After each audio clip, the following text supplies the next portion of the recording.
La cinquième vague déferle donc sur l'Europe.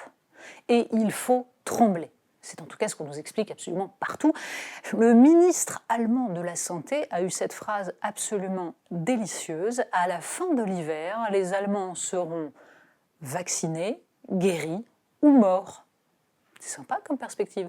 Enfin, de fait, si on regarde posément, oui, a priori, ils appartiendront à une de ces catégories. Alors, peut-être que la dernière catégorie n'apparaît pas, à savoir qui n'a pas eu le coronavirus, qui n'est pas tombé malade pour une raison X ou Y. Mais ça n'existe pas.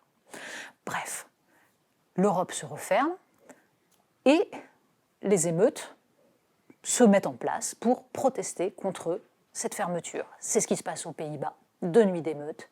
C'est ce qui se passe également en Italie, en Belgique. C'est ce qui se passe en France, en Guadeloupe, où la violence des manifestants agrège certes de très nombreux problèmes, mais s'appuie avant tout sur une protestation autour de cette cinquième vague. Toute la question est de savoir exactement comment se joue cette nouvelle alerte. On sent bien que le pouvoir marche sur des œufs, parce que d'un côté, il faut de nouveau agiter la peur, de nouveau expliquer aux gens à quel point nous sommes au bord du gouffre pour qu'ils aillent se faire injecter leur 3e dose. Et de ce point de vue-là, il faut absolument, c'est ce que nous prouvent tous les jours les interventions des épidémiologistes sur les plateaux de télévision, écarter d'un revers de main toutes les autres options que la vaccination.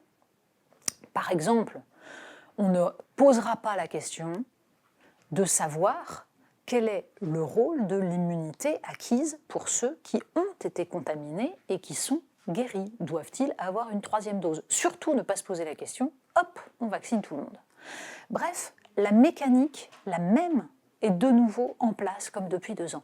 Mais en même temps, il y a une nouveauté. Et oui, nous sommes en année électorale.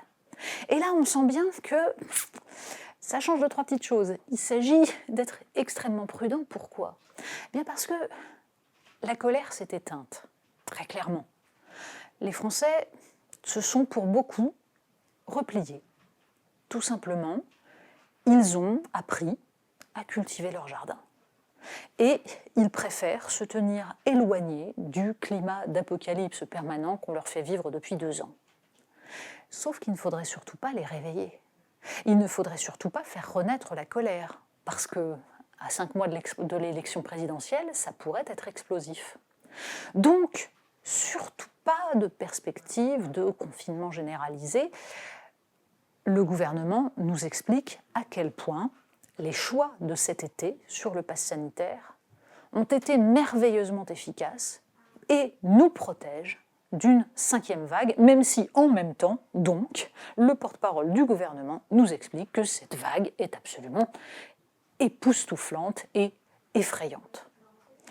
Bref, il va s'agir d'être sur le fil pour le pouvoir macroniste, surtout faire en sorte d'apparaître comme un pouvoir qui protège, qui a pris les bonnes décisions, mais surtout ne pas fâcher les futurs électeurs.